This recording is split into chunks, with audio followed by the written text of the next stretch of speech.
What is up, everybody? Welcome back to another video of the hardcover comic. This is Matt, and today, part of my MOTU kick, and I realize I've never really gone over this before, and I had to rebuy this recently, so I said, you know what?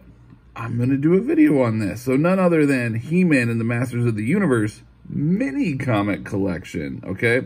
So this is hardcover. However, it is not oversized. As a matter of fact, it's smaller than a floppy. It is actually undersized. It comes in at about 8.5, 9 inches. It's pretty small. However, it's mighty. It's a small package, but it's quite mighty. So open it up, and just like I showed you guys on some of the other MOTU books, I absolutely love what Dark Horse does with the board art and things like that. So this one is actually Bruce Timm. That's right, the Bruce Timm, Batman the Animated Series, Bruce Timm from '85, and you actually got Claw Skeletor to boot. So you got that nice title page. Pages are also nice and thick, not like overly thick, but like they're like normal omnibus. They feel good in your hands. They don't feel you're gonna rip them or anything. Then here you have your table of contents. Now this book is about 1,200 pages, give or take, and what this covers is all of the 1980s and early 90s, late 80s, early 90s mini comics.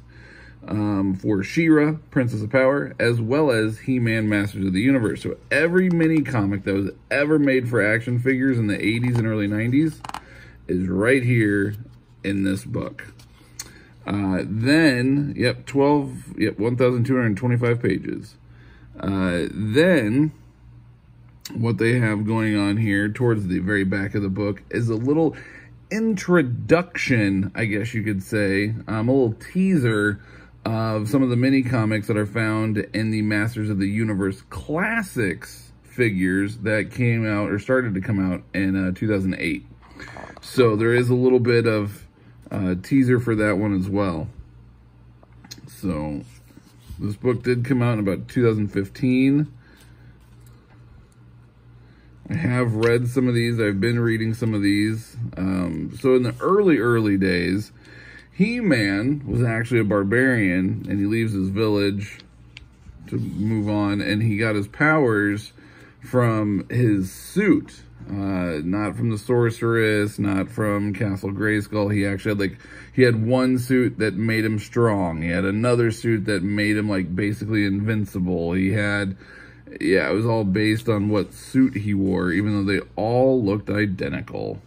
So in the early days, it was basically kind of a picture book, like you're seeing here. But the cool thing is that they also have little tidbits, little facts at the bottom of the page here. So like this one says, He-Man carrying a knife in his boot is based on the toy B-sheet concept art by Mr. Mark Taylor, who we all know is sort of the godfather of He-Man designs. So that was Beastman in the early 80s, 81 that would have been. So here you have the first few, and I'll kind of flip through this fast. You guys don't need to sit there and read. I want you guys to go out and get this book, and it's cheap. $20 on Amazon is all I paid for it. Thank you, Amazon gift cards. So yeah, back then, these were not called mini comics. These were called illustrated books. The first 4 that came out were called illustrated books, and then after that, they went more to a comic book format. And as it went on, things sort of changed. And then, you know, Superman, what am I talking about? He-Man got his powers from the Sorceress and Grayskull and things like that. And it wasn't so much, depends on what suit he wears. Like, there was definitely some origin changes. Just even in Beastman himself, see that he's not like this bright red beast thing. He's now that orange color that we all know and love. So yeah, the first 4, and then I think this one is the very first comic, if I remember correctly. Yes, and Mr. Mark Teixeira, who a lot of you guys probably know, he's a fantastic artist, did a lot of Moon Knight, Ghost Rider, and he also started off back in the day on Masters of the Universe. So Mark Teixeira did a lot of the pencils and things once it finally hit the comic book phase.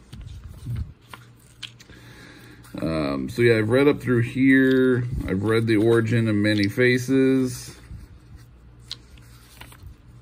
So anyways, moving on. So you got all of this. It doesn't want to lay quite flat yet. It will. There, oh, kind of, sort of. Getting there. Once you get to about the halfway point, it definitely will lay flat for you, which is really nice. It doesn't have much of an eye hole, which I'll show you guys here in a minute. It kind of just lays flat, as you can see. Headbands and tailbands, there's no eye hole there, so I'm pretty sure this is a glued binding. I don't think it's sewn. That also being said, it does have the ribbon bookmark, which I absolutely love. It makes this book look really classy as well. I absolutely adore that. I've said that a million times in past videos. So we're just gonna kind of flip through here. I don't wanna ruin any origins or stories for people. Just kidding. Some really cool art though. I mean, this is some great, 80s, early 90s art. Okay, well, maybe not all of it. There's some hit or miss. What is up with that face? I don't know. But that being said, moving on. So you got your She-Ra stuff as well. You also got the New Adventures of He-Man when he was in outer space. And then this is the modern. So this right here is going to be the sneak preview, if you will, into the Masters of the Universe Classics mini comics. Obviously, you can definitely tell there was an upgrade in art. Well, maybe not an upgrade. Some people might consider it an upgrade. Some people might consider the classics. But there was definitely a change in art style. Let's put it that way. And there, he doesn't have the Iron Cross. It's more of the same from the 2002 show. The Mike Young Productions. I almost bought this classic, MOTU classic of this version of Skeletor the other day. It was super cheap, and I was contemplating it. I didn't, but I was contemplating it. I just don't have room for figures. Then you come back here, and there's actually the script for a story that never came to be. And then you have your board art again, which is really, really awesome. You have your Battle Damaged He-Man and Battle Damaged Skeletor. And then you have the back of the book here, featuring stories by Robert Kirkman, Bruce Timm, and many more. You have Mark Teixeira, Stan Sakai, Tim Seeley, Larry Houston, who we have actually interviewed on the Four Guys in a Comic podcast that Mike and I used to do. We did interview Larry Houston at one point in time. But the book right here, $29 US, $39 Canadian. Like I said, you can get it on Amazon for a heck of a lot cheaper. IST, wherever it is that you buy your books. And then here is the spine. And then the beautiful thing about the spine is it matches really, really well with all the other Dark Horse MOTU stuff. They all line up really well. Dark Horse did a really great job creating, uniformity on those books. So there you guys have it. If you have any questions, please leave them down in the comments below. Otherwise, the power is yours.